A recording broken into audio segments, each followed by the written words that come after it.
I'd like to go ahead and call the meeting to order of the Sacramento Metropolitan Cable Commission, Television Commission. I'm Mel Turner, your new chairperson, and so if I start to make any mistakes, just assume it's because I'm new. And we'll move on. With that, we need to call for a board quorum, so can we have the roll call? Mm-hmm, sure. Turner. Here. Detrick. Here. Walter. Here. McCarty. Morin. Natoli. Schmidt. Here. Chenier. Coronado. Here. Sheedy. And Chong. Here. And ex officio McGarvey. Here. We have a quorum, sir. Okay, thank you very much. Mm-hmm. You need to read the statement. This meeting of the Sacramento Metropolitan Cable Commission, Television Commission is cablecast live on Metro Cable 14, the local government affairs channel, and webcast at www.sacmetrocable.tv. This meeting is closed captioned and will be repeated Saturday, October 6th at noon on Channel 14. Members of the audience wishing to address the board should fill out a speaker identification form located at the podium and hand it to the clerk.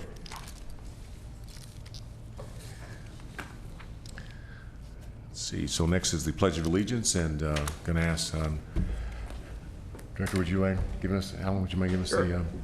Would you please stand and join me with the Pledge of Allegiance? I pledge allegiance To the flag of the United States of America and to the republic for which it stands, one nation, under God, indivisible, with liberty and justice for all.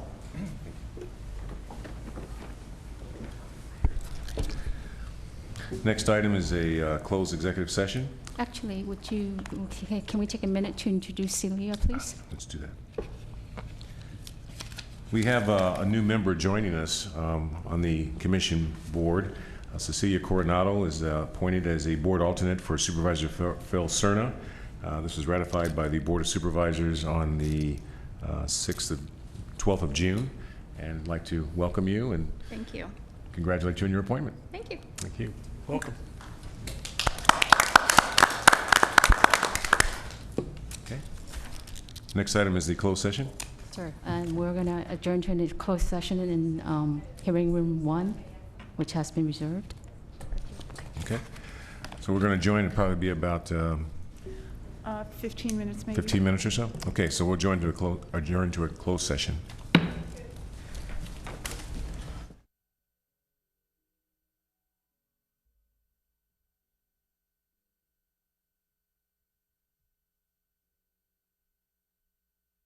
Report out from the closed session.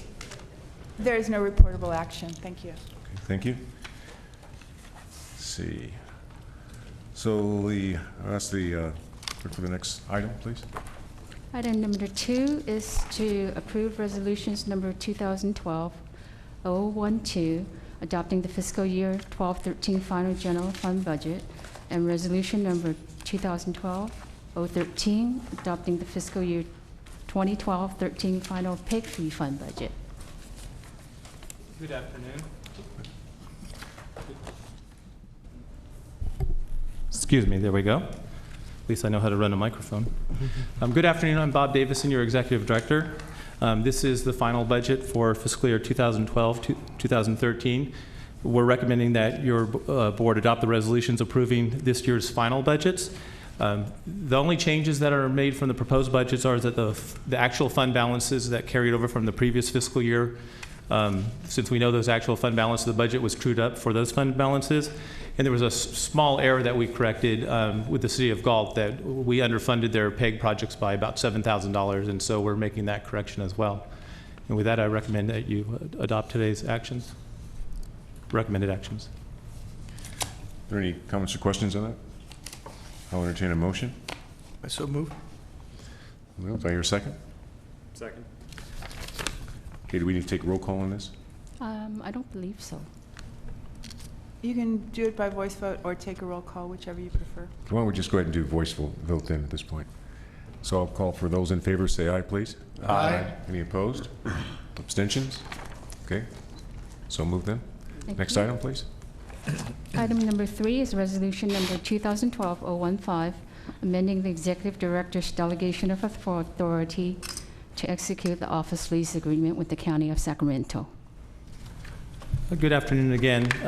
As we discussed at our last meeting, your board adopted authorization for me to enter into an agreement with the county for the relocation of the Cable Commission offices. And so we're still proceeding to relocate the Cable Commission offices to the County DTEC building, which is located at 901 H Street. No, 799 G Street. I'm just, G Street? 799 G Street. Excuse me. I know where it is. I walk there all the time.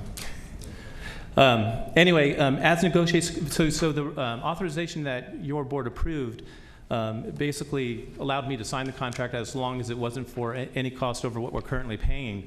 At that time, we hadn't had all the points in the agreement worked out, and there was one provision that the county wanted us to pay for certain services costs, and these are for things like security badges, mail, package delivery, and such. The only problem is the proposal didn't include a cap, so really it was a blank check. We negotiated with the county and said that we couldn't have that we needed to have an exact amount. And they gave us an amount, it was $229 per month, and that would be throughout the contract with no increases. Not to exceed 229. Right. Not to exceed $229 a month. But because of that, that actually exceeded my previous delegation. So we still think, we certainly want to move. We think it's a good deal, but we need to amend the delegation, the authorization to add that amount. So I'm recommending that you adopt the resolution delegating the authority for me to sign this agreement based on the parameters I just mentioned in my brief report. Okay. Again, are any questions from the commission? Yes. Mr. Dietrich? Yeah, is there the combined cost of the lease in this new 229 max, is that still less than what you were paying right now? No, and that's why I had to come back. With the $229 a month, it's a little bit more than what we're paying now. Not much more, but a little bit. But are we getting additional service that we're not getting now with that? Yes, we are. There's security staff in the building. There's badges that they prepare for us. They will take care of some of our mail delivery. So there are certain things that they would be doing, I think, that are over and above what's happening at the current lease facility. Okay, thank you. Other questions from the commissioners? Okay, again, entertain a motion to approve this item. Move staff's recommendation. Staff's recommendation. Okay, we have a motion and a second. All those in favor signify by saying aye. Aye. Opposed? Okay, motion carries. Recommendation carries. Thank you. Next item, please. Item number 4 is the relocation of the Religious Coalition for Cable TV. The Religious Coalition for Cable Television, we call them RCCTV for short. They're, as you may know, is one of our PEG providers. They provide the content that is on the Religious Education Channel that's in the SMCTC territory. Anyway, they approached us regarding the the proposed relocation of their offices to a location in Rockland. They are currently located on K Street, but they basically, the building that they were working out of got sold. They were under the gun to find a new location. One of their programmers provided them a pretty good deal that for minimal cost they can move to their location, which is in Rockland. They also provided that this programmer would assist them with a move and also would share the cost of providing a link to the Comcast head-end facility so that the programming can go from that location to the Comcast head-end. So with that, I know that there could be some concerns about the move to Rockland because they're outside of the SMCTC area. And in most cases, I think that would be a concern for the PEG providers. In this case, I think there are some extenuating circumstances. One, we don't provide any funding to RCCTV. Two, they really don't have that many customers that come to their offices. The customers are few and far between. All the programming is for the SMCTC area, so it's not like they won't be programming our PEG channels. That's certainly what the agreement is for. Most programming is submitted to them by mail or electronically, so even with the programmers, they have little foot traffic. But they do agree to maintain an office in Sacramento for meeting with Sacramento customers, so we're not having Sacramento customers having to go to their offices in Rockland if they prefer not to. And also, there's nothing in the license agreement that says they can't do this. It's just not addressed. So for the reasons I'm citing, we recommend that the commission support this move, but also to review the status of this in 1 year's time. I do have 2 speaker sheets on this particular item, and so unless there are questions from the commissioners at this point, I was going to have those 2 individuals come up and speak. Any questions from the commissioners? No. Okay. Then we have a opportunity to hear from 2 speakers on this particular item. The first speaker sheet I have is from Sharita, I hope I'm pronouncing your name correctly, Walters. Okay, would you like to come up and speak? And we have 3 minutes on that, please.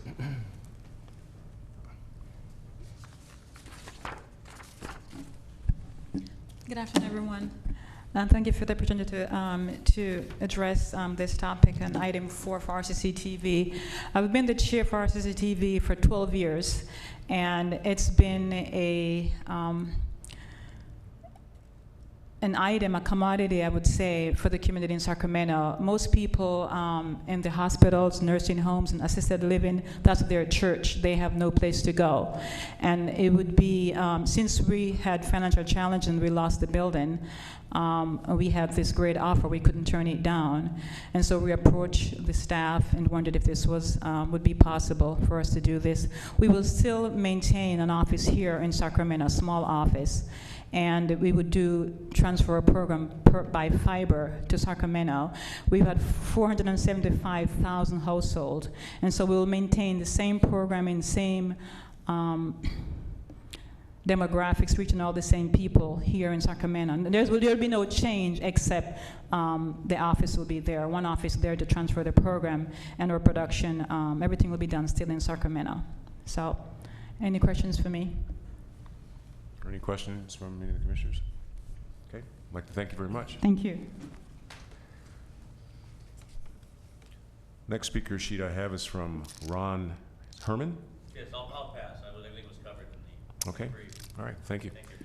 So again, if there are no questions, further questions of staff from the commissioners, I'll entertain a motion to either approve or not approve this recommendation. Make a motion to move staff's recommendation. Okay, we have a second of that? Second. Okay, is motion and a second to approve the recommendation by staff. Voice vote on this one again. All those in favor signify by saying aye. Aye. Any opposed? Okay, motion carries. Thank you. Next item, please. Item number 5 is resolution number 2012-014, approving a 3rd amendment to the license and operations agreements with our channel licensees. And this would basically continue the channel license, the agreement with our channel licensees. We have 4 of them for the PEG channels for the next 2 years. And I certainly recommend that you approve today's actions adopting these agreements. Again, questions from any of the commissioners? So this is really just an approval of an existing. This is an amendment to an Amendment. existing agreement that would just extend the term for another 2 years. All right. Any questions again? Okay, I'll entertain a motion again for this matter. Motion to move staff's recommendation. I second. Okay. Again, voice vote on this one. All those in favor signify by saying aye, please. Aye. Opposed? Okay, motion carries. I didn't think anybody abstained, so that's why I didn't ask for abstention. So. Okay. All right, next item, please. Item number 6 is to receive and file an audit of the Cable Commission for the fiscal years ended June 30th, 2010 and June 30th, 2011.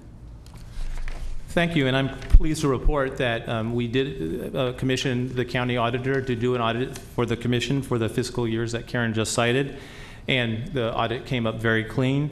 They concluded that, in their opinion, except for certain findings, the financial statements are presented fairly and in conformance with generally accepted accounting principles. There were some minor findings in the audit that I'll speak to. First of all, and this wasn't a finding, but during the audit, the auditor pointed out that the commission needed to comply with GASB 45, which requires that the valuation of other than retirement and post-employment costs be disclosed and included in the financial statements. And since that had not been done in the past, the commission hired an actuary to make those calculations for us. And that's an item that's later on in today's agenda. But the conclusions from that report were included in the audit. Also, too, there was a finding related to our fixed asset inventory, which is supposed to be done every year. We actually already, from a previous audit, knew that that needed to be done and have started doing that. But because that inventory wasn't done for all the years covered by this audit, it's the finding in this audit. And our response to that finding is that's something that needs to happen every year, and staff will certainly make sure that we do an annual fixed asset inventory. The second finding also relates to the fixed asset policy. The auditor pointed out to us that there were various technical problems with our fixed asset policy. One is that the depreciation example was not calculated correctly. The policy wasn't incorrect, but we had an example in the policy that wasn't technically correct. Also, the cost of assets did not include asset acquisition expenses, and we should have included those in there. So, and also fixed assets should be shown at historical cost, not depreciated cost, and I believe we showed them at our depreciated cost. So with that, later on in your agenda, we have minor amendments to the fixed asset policies to take care of those issues. And with that, I recommend that you receive and file the audit. Okay, again, any questions of staff regarding the audit itself? I know I had a chance to meet with the staff. They sound like they're pretty minor in nature. So, again, questions at all? So we're actually approving the Actually, it's just receive and file, so no actions needed. So no actions needed. Okay. All right. Thank you very much. Then. Next item then. Okay. As I mentioned before, GASB 45 requires accounting and reporting of other than retirement post-employment benefits. The commission is what's called a PEMCA, a Public Employees Medical and Hospital Care Act organization that contracts with CalPERS, and as such has adopted a resolution of parity that basically says that the retirees have the same medical benefits as their current employees. I will remind the commission that there are 2 active retirees and 6 current employees that could become retirees. So certainly the size of the organization is not such as the size as many organizations out there that are going through such valuations. Also want to point out there are no requirements to advance these costs. However, GASB 45 does require that these costs be disclosed. And because of that and the audit, the commission hired Bickmore Risk Services. They're an actuary firm to perform the required valuation. Because there's no trust that has been established to pre-fund these costs, which is an option for the commission that we can discuss later, the amounts disclosed in the audit are based on a pay-as-you-go calculation. The results of the analysis, and there's certainly a lot of numbers in the analysis that was performed by an actuary, but the results found that based on the current policies and accrued costs, the accrued liability at the beginning of the valuation period is $855,000.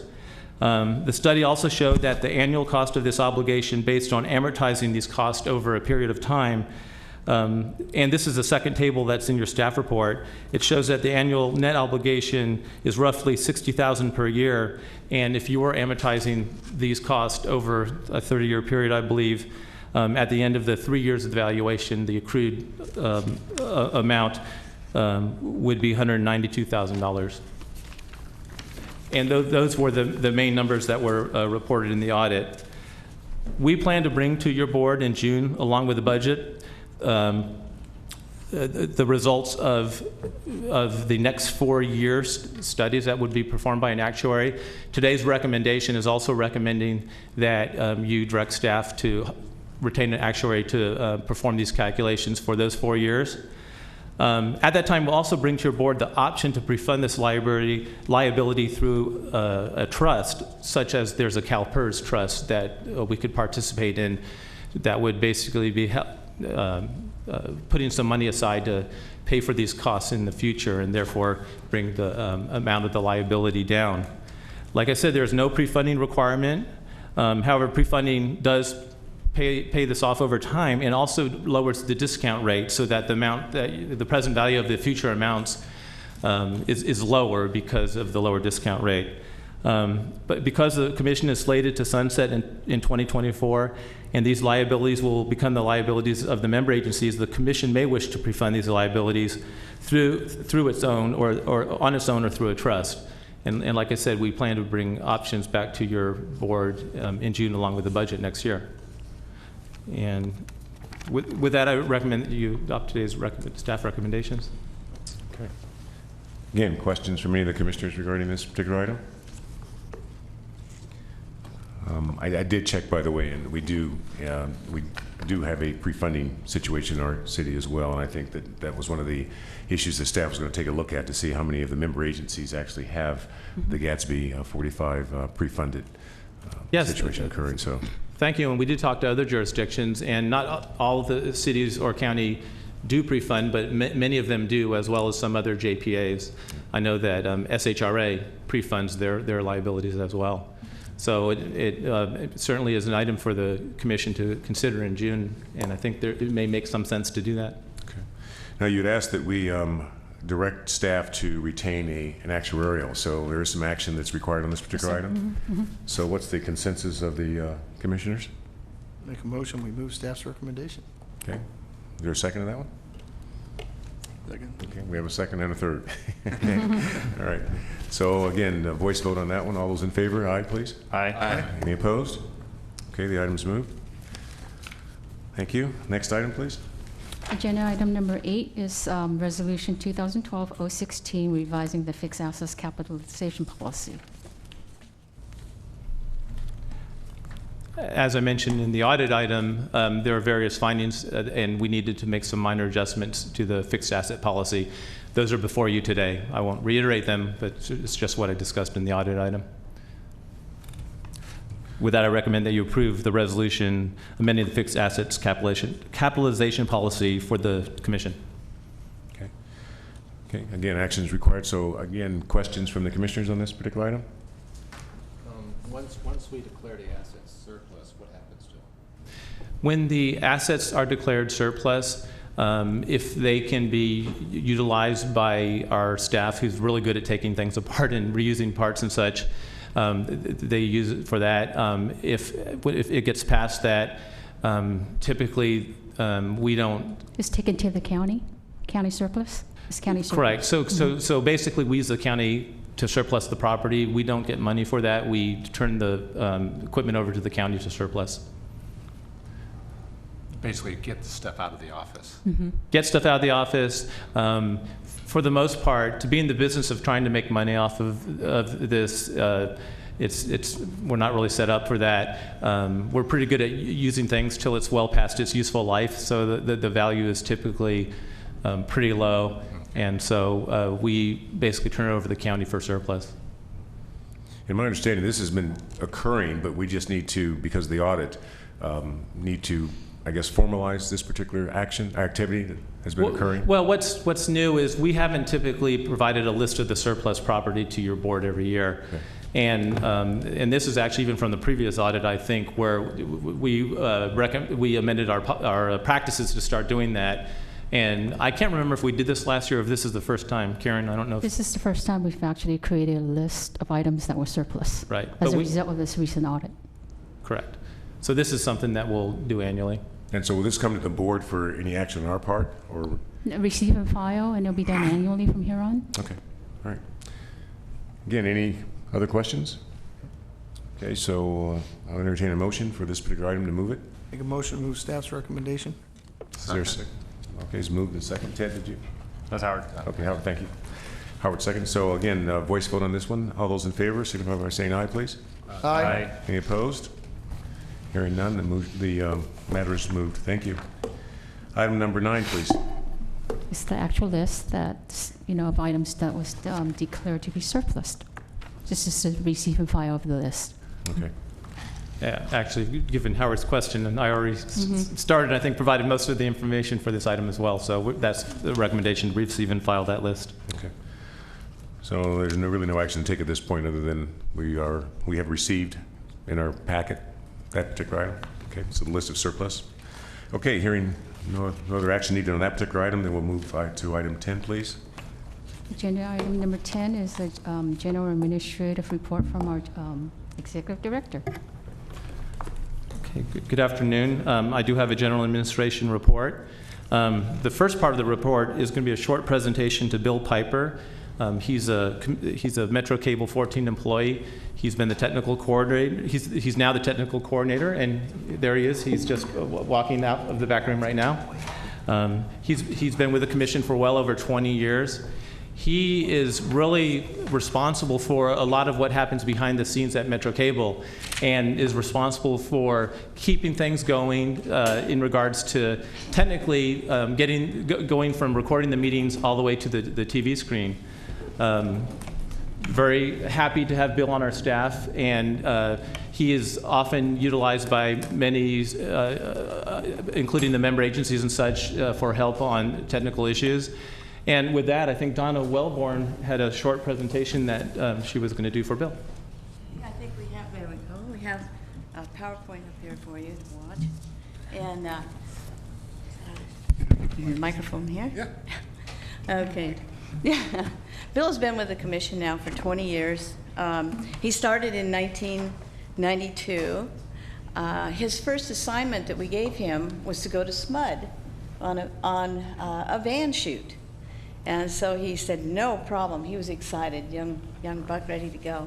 So we all went out to the SMUD shoot, and Bill actually went over and said, I'll just plug everything in for you. And I said, okay. So he went down, he plugged everything in, and all of a sudden, the electricity went out in that portion of the building. The outlet exploded. Yes, the outlet in SMUD exploded. Fortunately, he turned out to be fine. It was kind of a harrowing experience because you have a new person come to you, working for you, and immediately we had our first accident. It wasn't an accident. I didn't get hurt. The outlet was wired wrong. Yeah. And so that was his first introduction to Metro Cable. He also went out on a few other shoots. In those days, we didn't have a lot of lights. So when you would go out, you were going out to shoot in the dark. And that was something that was unusual for Bill. So one of the things that he has done over the years is talk to a lot of the different agencies about things that can be done to help make everything look a lot better, the lighting and audio and so forth. So he's done a lot of that with all of your agencies that you have and go to.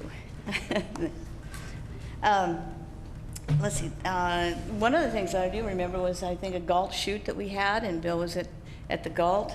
Galt at that time did not have it didn't have a studio or any controls or anything. So we went out with the van, and we took everybody with us, and let me get my thoughts again here on that. Is that the CG one? That was. We went out to the Galt shoot, and they had a forum that they were putting up that night. Oh, yeah. And we had Dave Cox and a lot of the other elected officials. And at one point, I believe it was Dave moved back a little bit. He rolled right off the stage. He rolled off the stage. And Bill was the first one to get there. He was right there on the camera, and he ran over and got him, and everything was fine. But he's always there. Bill is always there for you.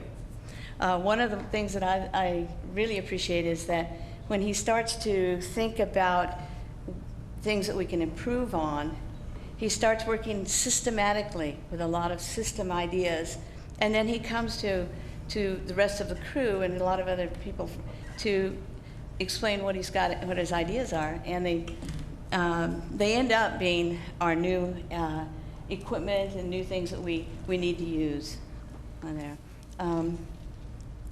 I don't know. Okay. Yeah, right. I won't tell him about all the flat tires you've had and all the gas problems. Yeah, but system design is Bill is outstanding in that, and when you don't think you can get anything up and going, you call Bill, and he calms you down and gets everything going. He's great. Yeah. So. Bless. You're blessed. Right. Okay. And you want to say a few things? I would like to thank you for. It's been wonderful 20 years. It's been very interesting. Lots of equipment changes and lots of crew. I really want to thank our crews, especially the folks back there right now. They're directing the meeting and making sure everything's on air. I'd also like to thank my wife of 24 years.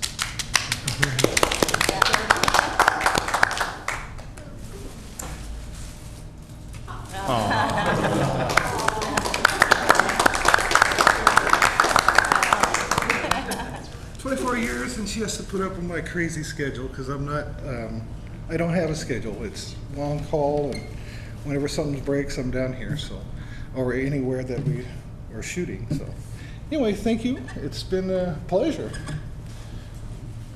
Don't go away. Oh, okay. As much as I'd like to run. Bill, it gives me a great pleasure to, on behalf of the Cable Commission, to present you with this plaque commemorating your years of service and recognition and gratitude for what you've been able to do, not only for the Cable Commission itself, but for all the member agencies and for the entire community of Sacramento and Sacramento County. You've had 20 years of loyal service. You started in 1992, and here it is 2012, and I know it's gone by very fast for you, but we're going to miss you. We know you've left a great legacy. You've trained some great people back there in the back room, hopefully. Yeah. All right. I'm not going anywhere. Good. Well, don't go anywhere. At least not too far. Okay. And this is also shared by your wife as well, because you're right. She is the She does. power behind the throne, so to speak. Definitely. All right. Well, thank you so much on behalf of the Cable Commission. Thank you very much. You're still going to be on call, Bill, aren't you? Yes, I'm also. And remember, you can see this on Saturday at noon on Channel 14. How many more years you got? Another 20? I got another 10. I think he has a way to get that sooner. I should point out that Bill is also instrumental in the PEG projects. We'll be talking about the update of the status of some of those projects, but he's virtually involved in all of the PEG projects that we are doing with the PEG fees that the Commission collects. With that, I can go to the next item for staff status. Excuse me for a second.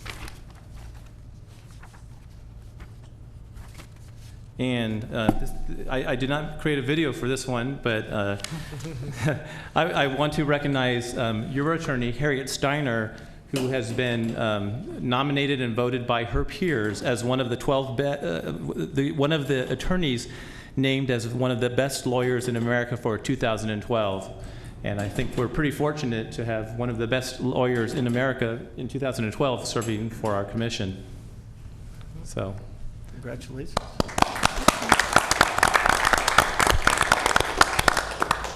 any comments, Harriet? No, it's a pleasure to work for you guys. Okay, with that, I'll just do a quick update on the PEG fee-funded projects. The county staff will be presenting to the County Board of Supervisors next month an update and the approval of the project for the county board chambers. They're calling the Technology and Dais Upgrade Project. That will be presented to the board, I believe, on October 16th. If you recall, your commission approved funding for this project, but also required that before the funding be utilized, that the county, that the project be brought to the county board and approved by the county board. And it's my understanding that that is happening next month. And at this point, it's anticipated that construction would be scheduled during the board's 2013 summer recess. I also want to point out that if you recall that a part of that project was cameras that Metro Cable was going to install. Those cameras have already been installed and are in place. So, a significant part of that project has already been accomplished. And actually at this time, we now have improved equipment from camera to video screen, with Comcast being digital now. So we should be noticing an improved quality in the meetings that start from this Board of Supervisors chambers and are shown on Metro Cable. Also, the City of Citrus Heights control room project has been completed, and the equipment in their control room has been upgraded. Equipment has been ordered for the City of Galt project and for the City of Sacramento's project. And also equipment has been ordered for the Metro Cable van upgrade. So there's a lot of projects happening and going forward with the PEG fee funds that are collected, and Bill has certainly been involved in implementing. So with that, the next part of the staff status is the 2012 meetings. Meetings for the remaining 2012 will be scheduled on as-needed basis. Meetings will be canceled with the chair's concurrence, as have typically been doing. I actually don't anticipate the need for a meeting between now and the end of the year, so it's likely that our next meeting would be in February, March, or April of next year. But if things change, I will certainly coordinate that with the chair and let everybody know. But we don't anticipate the need for a meeting before the end of the year. And then with that, also, we have on this item today is a 2013 board meeting schedule. And I'm going to recommend that your board receive and file that board meeting schedule for 2013. And we'll go ahead and forward that to scheduling secretaries to make sure it gets on your calendars. Okay. So we recommend that you receive and file the 2013 schedule. Do we need a motion on that, or? I believe so. To accept? Okay. Sorry. Okay. Can we get a motion to approve acceptance of the 2013 schedule? Okay. Second. We have a move and a second. Motion and a second. All those in favor signify by saying aye, please. Aye. Opposed? Okay, we'll accept the schedule. Thank you. And you said you'd coordinate this with our Right, respective. I'll forward it to you. Thank you. Your assistants. Okay. Any other items under? I think that's the end of this of item number 10. Okay. In that case, we have item number 11, please. Item number 11 is to receive verbal reports from state franchisees or licensees. I'm not sure if you received I have some secret request to sheets. speak forms. Okay. Yes, I do. So under this item, we have some of the state franchise licensees who would like to speak on behalf of their licenses. So we have Liz Rhodes as our first speaker. And Actually, No, that- this Chair Turner, this would be either AT&T, Comcast, or SureWest. So those speaker forms are probably for the next items. The channel licensee is sounds very similar with license in the name, but unless they submitted for item 11. Okay, it sounds like maybe Liz Rhodes wrote the wrong number. Yeah. So that's okay. I'm new. I can take the hit. It's okay. Not your fault. So where are we with this one then? So there are no speakers then. There are no speakers for these items. Then. Okay. Okay. then I just want to make sure. Okay, then we would move on to item number 12. We'll move on to item 12 then. Thank you. Liz, you're up. Liz Rhodes, please. I'm so confused. Good afternoon. I'm Liz Rhodes, Executive Director of the Sacramento Educational Cable Consortium. I just wanted to do a real quick update on a couple of our projects. First, on our cable channels. We hit a new high this year for classes on the channels. We have 60+ classes from all the colleges and universities and some K-12. We're also doing a lot of new professional development, which is cooperative efforts between a lot of our districts. So it's very exciting, moving ahead. Every time we think that we've peaked, we hit a little bit higher using that old technology called cable, so it's exciting. BestNet is moving along quite well. We're, by the end of the year, we will have finished year 1 of BestNet elementary schools. And we have received the not-to-exceed cost from Comcast for year 2 schools and are getting purchase orders back to them. So we're moving ahead slowly but surely on that, and things are looking very, very positive on all sides. And we very much appreciate the efforts of Comcast in working with us on it. There were some cost overruns this year that Comcast has absorbed, significant ones, and we're very appreciative of those efforts and very appreciative of their willingness to work very cooperatively with us in our schools. So thank you very much. Thank you. Appreciate the report.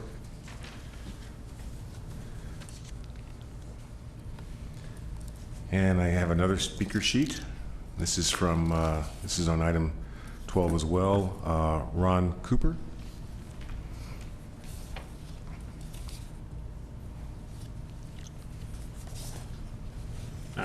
Hello, everyone. Ron Cooper, Executive Director of Access Sacramento. And I think you have some handouts there. So just very briefly, you're all invited to our 13th annual place called Sacramento Film Festival. And this is a handy new little arrangement here in that this will be passed out to all the attendees. We're hoping for a full house at the Crest Sunday at 1. you certainly are invited. You see that we're crediting you there as one of our major underwriters. Thank you so much. And also Sharif Jewelers and the Salam Center. What's nice about this is that this now becomes a souvenir, and you can see the 10 films and their posters that they've created. So we invite you. It should be quite exciting. There's also a summary sheet there of activities, which includes the first season since 1996 of doing Friday night football and also into the basketball season. But with your grant help, we now can go live. So we've been going live every Friday night, I believe, for 4 Fridays now. And it really adds a lot of excitement to be live at 7 p.m. Friday Night Lights on Channel 17. We're also doing hometown TV events, and particularly because of the election season, we have created content that will be up on the channels through the month of October, including the Elk Grove mayoral and school board candidate forum, the Asian Pacific Island American Public Affairs, a PAPA election forum. We just did that this last weekend. And then coming up, we'll record a profile from CSUS Professor Kim Nalder on explaining the initiatives, which is all very, very helpful. Also, there's a document there I would invite you to attend if you're interested. This wonderful 2.5-day conference coming up, October 18, 19, and 20. It's right down the street here at the Holiday Inn, and then opening evening meet and greet on the Delta King. And we just confirmed today that Executive Director Roger Nilo of the Sacramento Metro Chamber is going to open up on Friday, and I'd like to take this opportunity to extend an invitation to you, Chair Turner, or your designee to represent the commission to welcome the attendees on Saturday morning, if that fits your schedule. What was the date again on that? That's October 20th, so it's a Saturday morning at 9. And you're certainly invited to stick around for the whole time, but if your schedule doesn't allow it, that's great. You'll also see such stars as Bob Davison and Harriet Steiner and Donna and Kristen. I've got to be there then. Yeah, got to be there. Yep. Again, we have the best attorney in the United States. Exactly. So just quickly continuing on there, please do join us for the conference. Our youth media programs, our youth correspondents have been going gangbusters. Just look at their wonderful content on accesslocal.tv. Their content, as well as our 12 partner agencies, have now completed more than 1,000 stories over the last couple of years. We've just now installed, again with your grant help, the first green studio at the Central Library, just down the street. And in the next 3 months, we'll have green studios at the Nonprofit Resource Center in Natomas and at Asian Resources in South Sac. And then want to use this occasion to invite your help. On our 15-member board, we have 2 currently open positions, so there are applications on our website, and our nominations committee chair, Edgar Calderon, invites your help in terms of identifying wonderful candidates for the Board of Access Sacramento. And that concludes my report. Thank you. Thank you. And we'll definitely do whatever we can to make sure we're there. Somebody's there for you, representing the commission. Thank you. Okay, our next speaker is David Lowell, and this is on item 12 as well. KVIE, correct? Good afternoon, David Lowe, President and General Manager of KVIE. And I was going to tell you about some of the programs that we've created for Season 2 of Studio Sacramento. Those can be viewed online at kvi.org/Studio Sacramento. But there was a comment made in the presidential debate last night that I thought I would go ahead and take the time to address. Since the commission is a funder to KVIE, I thought you might want to know what it would mean to eliminate funding to public broadcasting. And what we're talking about is $1.35 of everyone's federal tax dollars. That's all it is. And it's a very small amount, but it means so much. Some stations around the nation could go dark if that happened. It would be a job killer here in Sacramento if that happened. And trying to, and I do have to say too that Americans of all political persuasions appreciate PBS and think that its federal funding is the most important, second only to funding for military defense. So just wanted to also then say that trying to reduce the deficit through the elimination of PBS funding is kind of like trying to clear up space on your hard drive by deleting one text message. That's what we're talking about. That's the equivalent. So thank you for the Commission's support of public broadcasting and of KVIE's PEG service. Thank you. Thank you, sir. Okay, we have one last speaker sheet, and this is from Michelle Allen. Okay, that would be for the next item, number 13. Next item, I'm sorry. We're still until item 12. Sorry about that. Get back to my. Okay, so this is that would be item 13. So other speakers for item 12 then? No further speakers on item 12? Okay, next item, please. Item number 13 is to receive comments from the general public, which includes Michelle Allen. Okay. Michelle Allen, please. And this is, again, 3 minutes. Thank you very much. Well, I'll give it my best shot. I want to thank you for the opportunity to speak before this group. I understand that you are tasked as a commission with oversight on cable, and prior to that it was Sacramento Cable, and back in the dark ages, almost BC, before children, we bounced it off of a beam for HBO in the days when it was microwave. Same house, same location in East Sac. And last year, I found it necessary to replace my plasma Samsung TV in my entertainment room. And I did a lot of research, as I always do, before I purchase a big ticket item. And before I go any further, let me just take a moment to poll all of you. You were all gifted with extensive, about 6 sheets of paper that are background on this. How many of you, with a show of hands, had the opportunity to review the situation, read it? Read my letter to Samsung, my letter to Comcast. You did. I'm halfway through it since I just arrived, so I'm working on what you're talking about. I know. Okay, the final exam is now, and so we're studying. But basically, in a nutshell, after careful research with Consumer Reports, other publications recommending the Samsung 8000 LED, which uses less energy, therefore greener, et cetera, I chose it and purchased it at Best Buy. When I got it home and all hooked up, I started noticing some problems, and I thought, okay, you know, it's new TV, whatever. Called Samsung.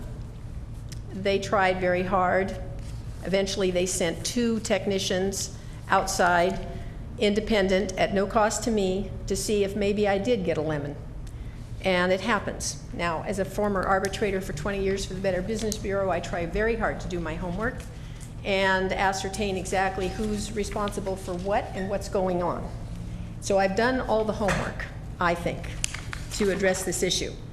After Samsung said, we are giving you the TV that we promised, it is your cable provider that is not producing the kind of cable quality transmission signals that is up to speed for this Samsung 8000 LED.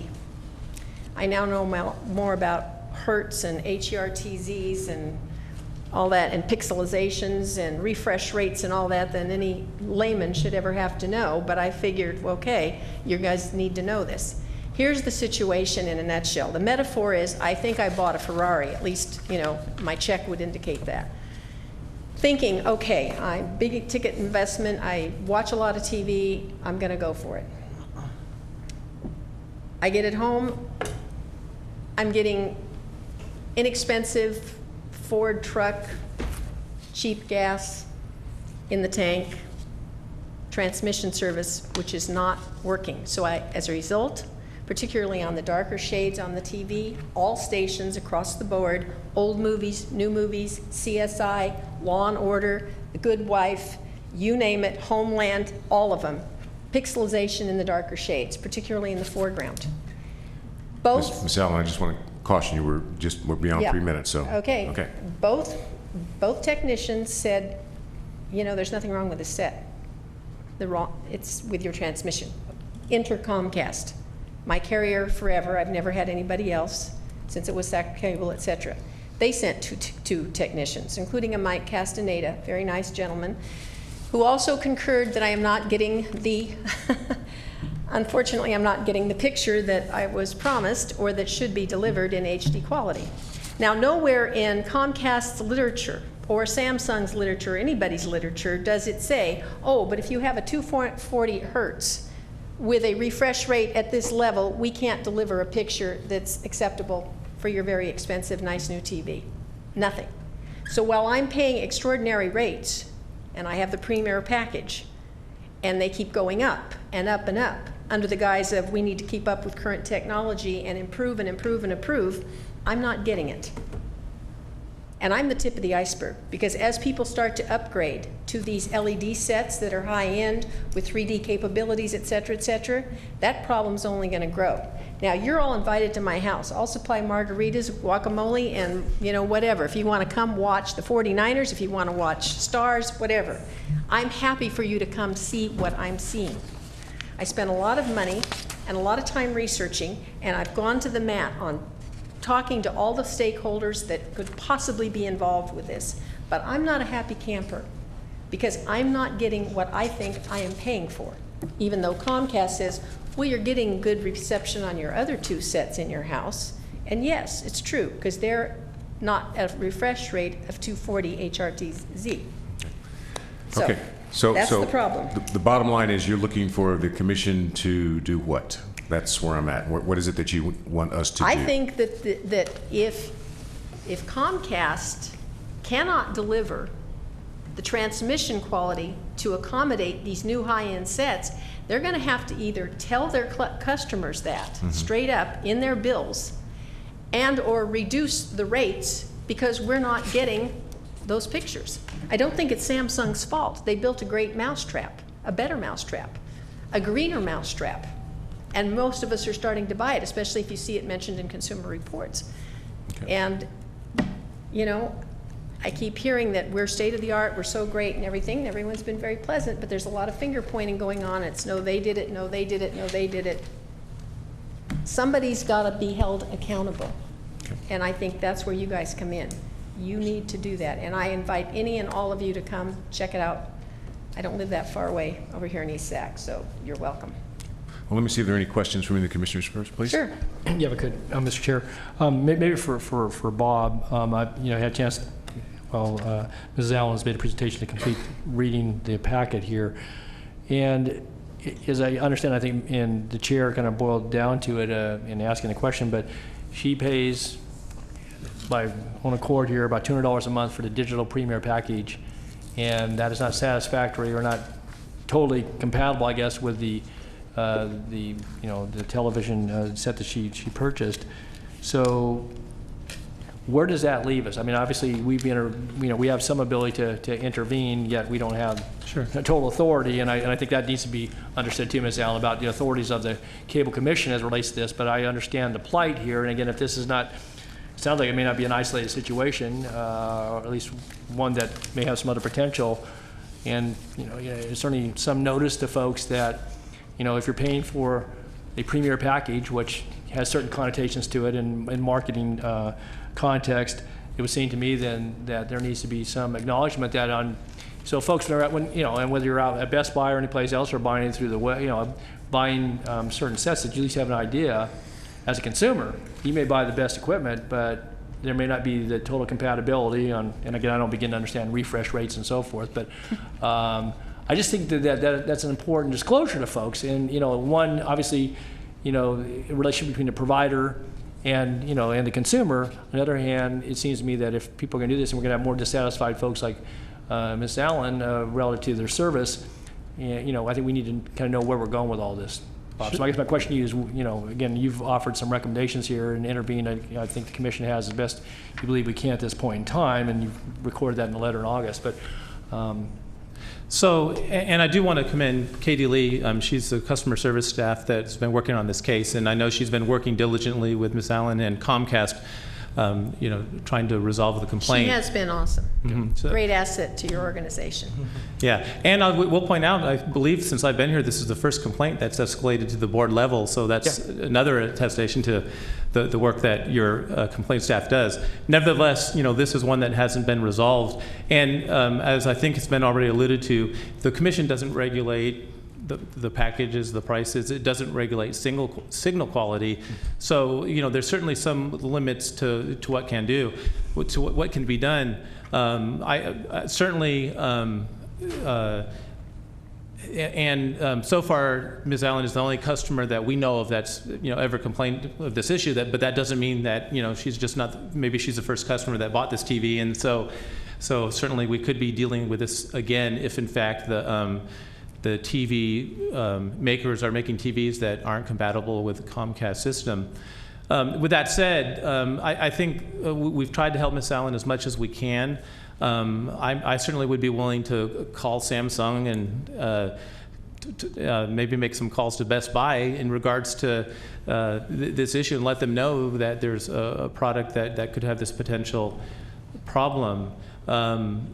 Other than that, certainly Comcast representatives, I think, are here today, and you might want to hear from them in regards to this issue as well. Okay, Bob, just on that point, because they kind of, again, recognizing you could call Best Buy or Samsung, and they may give you their own party line based upon the product they sell and how they market that and what they stand behind, and likewise Comcast. But it would seem to me that this isn't the first television that's been purchased of this nature, unless it's a one of a kind. Maybe you bought the Ferrari, and it's the one, they tore the mold up after they made this one. But it seemed to me that, and this isn't the only cable provider in the state or nation, that if there are some issues that at least consumers can be aware of it, and you may have a different purchase, or you might look for a different provider. I mean, there's some choices there, but I guess the other thing is the information. Again, we couldn't have told anybody because we didn't know about it, neither did you, and maybe Comcast didn't know about it until now. So maybe it's one of those things where it is a rare instance, and you really can't account for it in the general scheme of things. I do think, though, that if it's problematic with certain types of technology, that at a minimum, that if you sell somebody a premier package that there are qualifiers all the time. If you read the fine print, it says this may not be compatible with certain makes of TV. Maybe it's just a Samsung. I don't know. I don't want to bore into this too much, but I think having sat on this commission for more years than I would like to admit, I would just tell you this is the first time on this particular issue. We've had certain issues coming before the commission, but of the nature with again, high definition hasn't been all that old as far as its introduction. So this is the first time that I recall. I would point out that Comcast, in a letter to me to address this, said, they actually referenced a study done by an outside company and said, Samsung and Sony are basically, I'm paraphrasing, known for overselling products that really for products that don't even, or for problems that don't even exist. Basically casting aspersions on two major brands, Samsung and Sony, in a letter. That's from Comcast. I took the liberty, because I don't let anything, go. I contacted that company.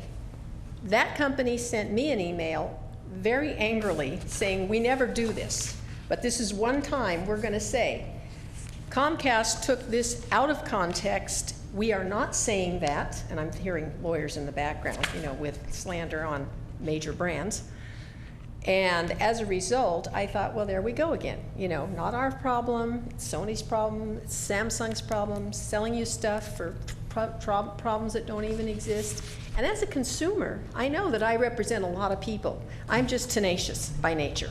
And this is the response where they told you to put the Seabiscuit tape in? Is that the one? Yes, yes, okay. Yeah. And in fairness to Mike Castaneda, who is a supervisor with Comcast that came to my home and acknowledged the problem, he put the Blu-ray hookup and all that, and he said, yeah, I know. I've got I've got the 120 and it's great, but you got the 240 and it's not great. So did he point the finger at Comcast, or did he point the finger at Sony? He was politically correct. Actually, what he did is he pointed the finger to the major distributors of cable shows, like Universal, which is NBC affiliate now, and which Comcast recently purchased, by the way. So, it's like, everybody's got a finger pointed everywhere else. All I know is that if I buy 2 on demand at $4.99, not even the HD versions, which still don't look that great when I see them on my TV, I'm close to $200 a month. It's $180 roughly a month now for the premier package with all the everything except porn or the sports. I already get the 49ers and I get my Kings, so I'm good. Well, again, we gave you an opportunity. We want you to come and talk to us a little bit about this. This has been an ongoing issue for you, Yes. we know, and the staff obviously thought that it would be a good idea to have you come before the Cable Commission. I appreciate the and I'm glad that you did, so we have a chance to at least hear from you what's going on, what you've done, and the issue. And I think, again, going back to what Bob's mentioned, it sounds like at this point, because we're not a regulatory body, that it might be best for us to kind of get the word out and talk to some folks and see if we can at least establish that there is a problem and try to get some folks to pay attention to that problem. So you've brought the spotlight on something that could be a bigger problem than what we're looking at this point. And I think what our job here is to do is to make sure that it doesn't become a bigger problem by at least mentioning to the folks who are involved that there seems to be an issue that we're having with this particular either TV and or the kinds of technology that are available with the Comcast. And what is the board's moving forward? What is it you can or are willing to do to that Well, end? I think, again, maybe authorizing staff to take this on as an issue in terms of getting a little bit more involved in it, taking a look and on behalf of the commission, going forward with some inquiries, and which would be official. And at this point, because again, we don't have any regulatory juice to make anything happen, as you have been made to understand. So unless I'm totally off base with this, is there anything else we can possibly do, gentlemen? Yep. Ladies? Mr. Chair, if I could just one other question about the letter that you sent, Bob, and I don't disagree with Mel's summation. But there was this request for free high definition for life, but it sounds to me like with the high def, you're not getting the quality Actually, anyway. I never requested that. That was something that Comcast assumed when I called them. What I said. Because that's not going to solve your issue. It doesn't sound like from what little I know about No. it. You're trying to placate us. Okay, so that doesn't solve the issue. I mean, you want quality. You want. I would like the transmission I need to get. Okay. I have a question. We're going to have Robert check into some of these things. You might contact some of the other cable commissions in the state and see if they have been contacted by customers there for Comcast or any other things. They have that kind of a service or a set that you have. See if others are having the same kind of a problem someplace else in the state. Sure, and there's a listserv that I can certainly work with staff and seeing if there is this problem. If this problem is elsewhere in California, I think the listserv might be a way that I might get some more information. Another thing that I can do is make an inquiry with FCC, and that would maybe tell me nationally if there have been other problems like this reported elsewhere, even if this is the first time in our jurisdiction. So I can do that as well. And I don't want to be presumptuous, but I don't know you, but if you, I would feel very comfortable having anyone represented, come and witness firsthand so that this is not hearsay from a disgruntled customer or anything. That way, you've got firsthand knowledge of exactly what we're talking about. If that's during the A's playoff series, then I'd be glad to. You got it. You may have company, sir. Ms. Allen, I have a couple questions. Yes. I assume there's other providers available to you? Yes, there are. Although I will share with you an interesting story. When one of the gentlemen that did come from Comcast said, I used to work for a different carrier, and he said I had a dish guy, or it was direct, one of the Ds, and he said he wasn't getting it either. And finally, when I got somebody from that network online, from that cable carrier, he had hemmed and hawed and had to admit that yes, we don't have enough juice either. So you're not really getting it. What my concern is that consumers are paying a lot of money here, and we're expecting granted in the stores it's all looped, we know that. It's closed circuit. You get the best thing when you're going shopping. They've got perfect pictures, whether it's the 49ers or whatever. And they will tell you, most reputable dealers will say, it may look a little different in your home than what's here because we're very careful about what we even show. Once you get it home, you don't expect that big a difference, and you sure as heck don't expect pixelization, they call it, or tiling. Have you had a independent come in and tune the TV as well? Oh, I've had 4 people, all chronicled, all done my due diligence. All the players involved. These were not sent by Samsung's. These are people who understand and work on a lot of different sets. So Samsung paid for 2 independent contractors to come to my home. Also, Comcast had 2, well, not independent, they do work for Comcast, come to my home. At least they acknowledged the problem, but said basically we can't do anything about it. Well, it sounds like the technology of the cable systems may not be up to par with. That's what I'm talking about. So. Which is okay if I, as a consumer, had been told that. I might not have spent beaucoup bucks on this set. I might have gone back to, you know, the 120 instead of the 240. If the refresh rate is too great for the fuel that's being provided through the lines to carry the picture, at least I should know that, so I can make an intelligent decision about how much money I'm going to spend and what I'm going to get for my dollars. And also, we're going to hear from Comcast? Well, I think our legal counsel had a comment or a statement to make first. Yeah, no, not anything that's necessarily going to move us forward on this. I mean, I think unfortunately over the years we've lost a lot of the regulatory control that we used to have, and this is one of those areas. On the other hand, as Bob said, I mean, I think there's some investigation we can do, and we can talk to some of the other regulatory agencies and see if there's a way at least to provide consumer notice, if not to help get all of our new equipment all working on the same levels at the same time. Thank you for that. Well, it'd be nice to have all of our agencies that we represent, Comcast and whoever else, so we know what each one of them are capable of providing, so that it isn't an isolated incident to one company, so that a consumer, anybody they call, if they were to call the commission, we would have the latest data from each one of those companies, at least to say, you know, if you're going to get that, here's the best that's going to be able to provide it by the industry standard. And I do assume that Samsung, being Samsung, as well as Sony or any other major producer, they're not building and promoting and selling items that are going to come up short in people's homes. That makes no sense. So somebody somewhere is probably getting a great picture, just not me here in Sacramento. I think a lot of it's based off of Blu-ray and things like that, not necessarily off of, look forward to hearing from Well, we have a Comcast rep. Is there someone from Comcast who'd like to weigh in on this? Ms. Allen, thank you so much. Welcome. I'll wait to hear perhaps from you. Sure. Sir, would you identify yourself, please? Yes, good afternoon. I'm Philip Arndt. I'm Director of Government Affairs for Comcast for the Sacramento Valley. It's good to see you. Good to see you as well. I am somewhat aware of this issue. I know it's gone back a few months. And as Ms. Allen has pointed out, we did send out Comcast technicians. So what we do is when we send out Comcast technicians, we will check the perimeter to make sure that the drops are up to quality, that they're properly coming in from the if it's overhead or underground, that they're properly coming into the home. We check all the lines. We check everything. And from our assessment of the property and of the lines, everything was up to specifications, either met or exceeded specifications required. So we checked everything. Obviously, we checked the TV. The other TVs in the home do function properly, as Ms. Allen said. So the feed is up to quality specifications. The refresh rate that Ms. Allen referred to, and actually the signal that comes in, we do not alter it, we do not change it, we don't diminish it. We just basically take, let's say, the programming, the feed that's coming in, and we distribute. We're the pipeline that brings it in.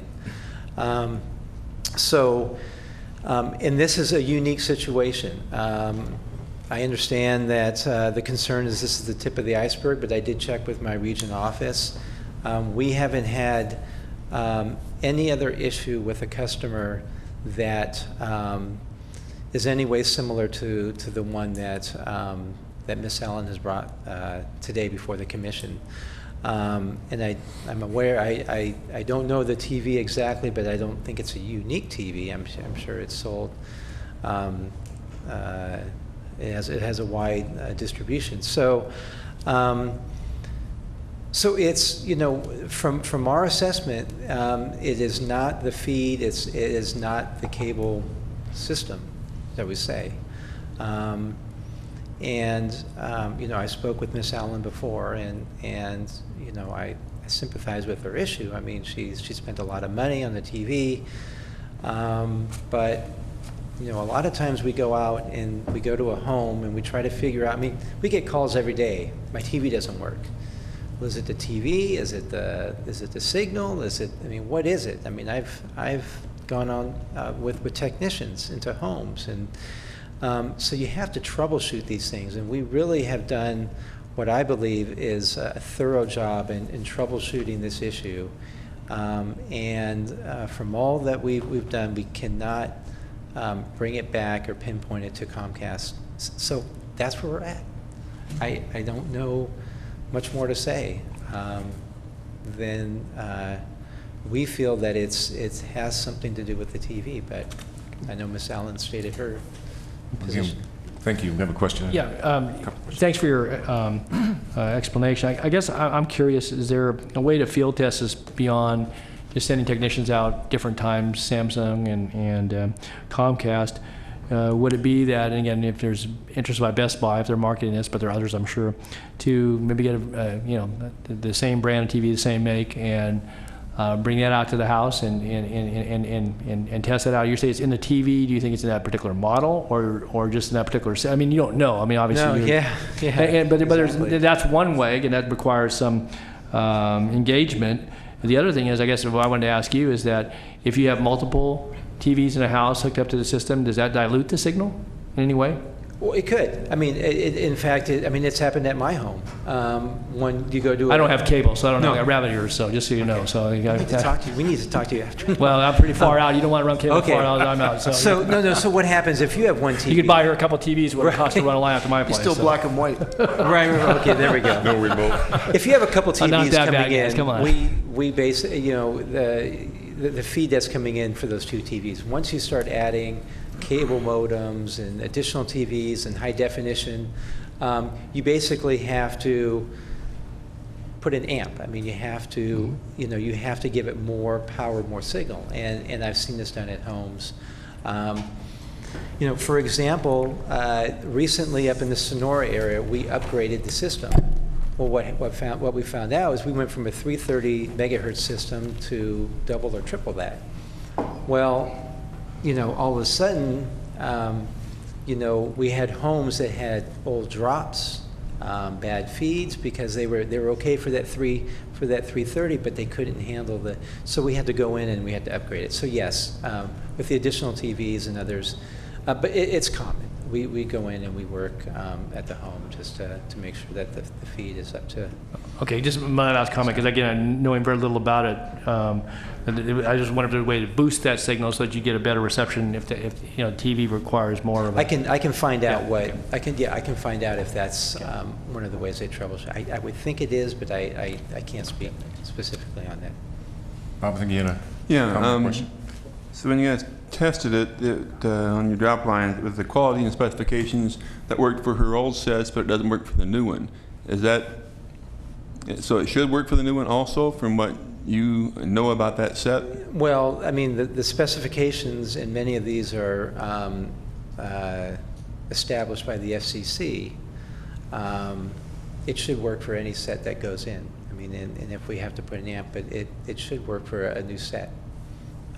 And I'm not aware, and I think the company's not aware, but at least I can speak for myself, I'm not aware of television sets that Comcast is not able to be compatible in delivering a signal. So, and again, this is the first that we're aware of it. And I mean, as a company, we want to work with our customers. I mean, this is something that we value, that each and every customer, we just want to make sure that they get the maximum customer experience. So it's a conundrum. All right. Well, okay. Any other questions? I'm going to ask Bob to, even though we're not going to have another meeting until January or something, just pass on in the emails or whatever to all the members of the commission what results you have come up with when you do some research for us. Okay. Good idea. Thank you. That's a very I can do that. Very good suggestion. Thank you, by the way, Phil, for being here and again, representing what we think is a due diligence on your part, at least, company's part, to work with the customer and trying to get this resolved. So thank you. Great. Thank you. And Ms. Allen, again, I know Bob's been able to exchange information with you, but I think we're going to direct him to take some time to take a look at this a little bit more in depth. And the Commission is very concerned about getting ahead of this issue so it doesn't become a big problem for other residents in the area. So again, thank you for bringing it to our attention. I think that is the last. Name what you want for dinner, cookies and milk. I want to make sure I don't have to disclose that in my conflict of interest Yes, statement. you do. So Yes, you do. It's in a private home. It's an exemption. I'm not lobbying, I just want you to come forward. Sure. Are there any other items on the agenda? Any No, items? sir. Receive any other public comments there are? Any other public comments? That's why we don't have any other speaker sheets, but were there any other speakers? Okay, hearing that there are no others. Any other comments from the commissioners? Okay, hearing none, I guess we'll go ahead and adjourn. Thank you.